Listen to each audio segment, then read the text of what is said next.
From Triangle Bowl in Longview here for the title matches of today's JBT event. Michael Creel and Brad Balders are going at it for the second consecutive event. They played in the title match in Yakima on a completely different lane condition. This time they meet again, bowling on a tough Sydney pattern. Michael has to win this match by a certain amount of pins. 22 to tie, 23 to win. And even if he misses that split, he will be leading by about 5 or 6 pins, depending on the count that he gets here. So pretty close through 5 frames in the handicap division. In the scratch pit, we got a fantastic contrast between the two bowlers that have been 1 and 2 all day long here in Longview. Tyler Bowe was catching up to Chris Tucholsky, the top seed. Tyler playing the way they, in theory, quote unquote, should be played on this 33-foot Sydney pattern. Rule 31 says you want to have the 2 board in your break point. That's just about where Tyler's looking, even this late in the day. You see how far he's standing. He's standing about 5 right of the gutter. That's because he's going to drift just a little bit left, and he wants to be very straight and clean to the heads. Honestly, going really well, just like that, and gets the friendly trip on the 4. These guys are putting on a great match right now because the scoring pace was a low. How about a minus 151 cut? So just under a 170 average was good enough to make the top 40% for a very strong field of bowlers. These two are the only 2 that were plus most of the day. Nick Devlin crawled up to plus with some match play wins, but it was Tyler plus 54 and Tucholsky at plus 97. A lot of that accomplished through a 266 game 5, really jumped into a lead that he did not relinquish. However, Tucholsky's gone double spare 3 in a row, but this is for Bowe to get 3 in a row of his own to crawl within 9 pins. Big shot, 7th frame. Almost got the great break for the squasher, not quite around the 10. Over here, Baldazar struck in the 5th, but left himself an awkward one there in the 7th. The ever popular 1-8-9. Don't see that one every day. You miss the headpin and just strange things happen. And many different ways to chop that, and unfortunately for Brad, that's one of them. So he falls behind in the match by 17 scratch. Michael destroyed Brad in Brad's first career title match in Yakima. He pulled his best game of the tournament in the title match. That was Mike's second career JBT title. Tucholsky, also a 2-time champion, also coming this year, part of the team in Highline, then won a singles title as well. Now look at the totally different way to attack these lanes. The 2-handed power. Boy, oh boy, and he's just throwing a tank down there. The 9 spare in the 3rd was a solid 8. He should have the front 7 right now. So he's still trying to get a break point pretty far outside, but he has to start it in. He's actually using a fairly aggressive ball he was telling. That's because even though it's a super short pattern, it's got a ton of volume, and it's held up surprisingly well. We had 6 and 7 on a pair earlier today, and the Will's held up well. So he's still doing very similar to what he was doing earlier in the day. He's got to trust it to the right, though. And that's not trusting right. You see the result crashing through the head, then that could have been a lot worse. If it wasn't through his extreme ball speed, people have missed left today and hit the 7 pin for a righty here. Just hung on the left gutter, 3 count off the left.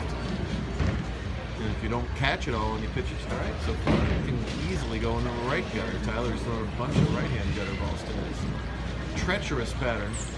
Chris smartly goes hard and straight on the spare, no problem at it. Points mean everything this year, time of year. Brian Manette chose not to bowl today, so he gives up even more ground to Ryan Nicholas, who's going to be in the driver's seat for bowler of the year. Tucholsky's in 3rd, but 500 points behind Manette, so he'll make up some, but not that much. Leggett and Mullen will likely stay 4 and 5. Tyler down in 16th, so he's pretty much locking up his TPC berth with this performance. Still triple points tomorrow, a lot still to happen. Right now, Tyler just wants the title. Another good one. Oh, a second consecutive trip 4 in that lane. You get that outside line, the 4-pin trips are actually harder. Now, lighter hits is what's going to carry better from there, so that's really good news for him that he got this trip 4 twice in a row. Very much in this match, he can still strike out for 239. The best Tuolsky going at a 238 pace. That's strike, spare, strike the rest of the way. Nice spare. This is by Bradley. Looks much more comfortable in his second career title match.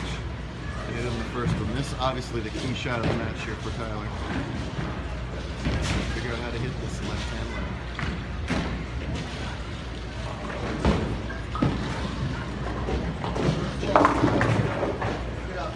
His dad said just a little bit slow. Checks earlier than he wants it to. Lucky to only leave at 3-6, but he needed more than that on that ball. Big advantage to Halski the rest of the way. Here's Baltazar shooting in the 8th now with that spare working, and he gets the squasher to go. Always a nice break there. Bo avoids the chop to stay alive in this match, but Chris just needs to fill frames. Bo can only get 219.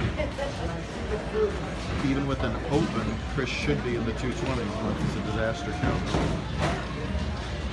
Peyton Edwards will maintain his handicap points lead today. He made the cut, had a nice performance, while Reagan Laurie did not bowl well today.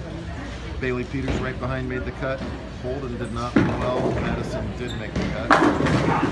Boy, and Tucholsky has picked a good time of the day to have what will be his second best game of the day and what will be a title. Game effort from Bo. He was sneaking up on him. But this time it was power over finesse. 2 holes is going to barrel this time.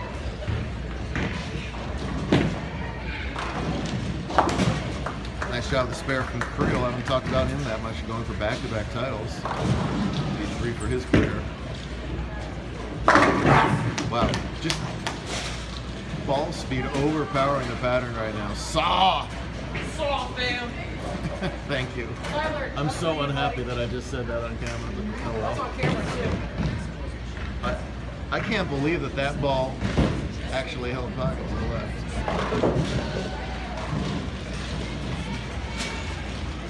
Well, Tyler will have some good momentum heading into the invite. Chris will have all the momentum in the world heading into the invite. Michael Creel will have all the momentum in the world heading into the invite. Tyler's going to put up a game that would have won just about every other match today. 200 was like about a 450 today. Well, he'll be stuck on 4 titles. Tyler's first one, I believe, was in 1869. Something like that, roughly. It's been a while. He won that Goldie Pin was his first win, wasn't it? Yeah, it was the Goldie Pin. In 1869 or 1872. He's been doing this a long time. That's what I'm talking about. He's been doing this a long time. Just a little bit. Tyler bowled the first season up here. Did anybody else bowl the first season up here? Did Kelsey? I think Tyler was the last of the rookies up here. Yeah, I think so. And amazingly, he's still only 14 years old. So. No, I like this working thing now. Oh, gotcha. Fantastic performance from Chris, 258.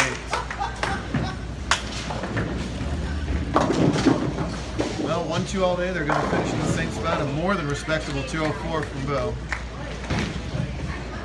Nicely done out of both bowlers there. Moving over here to the scratch division, we got ourselves a situation. Our handicap division, we got a situation here. Baltazar has just gotten 3 in a row. Again, getting 22. Creel's got himself a strike up in the 9th. So Baltazar spares that for 187. That would force Creel to get 23 pins, more than that. 23 more than 187. 210. I think Baltazar won with that strike on the 10th.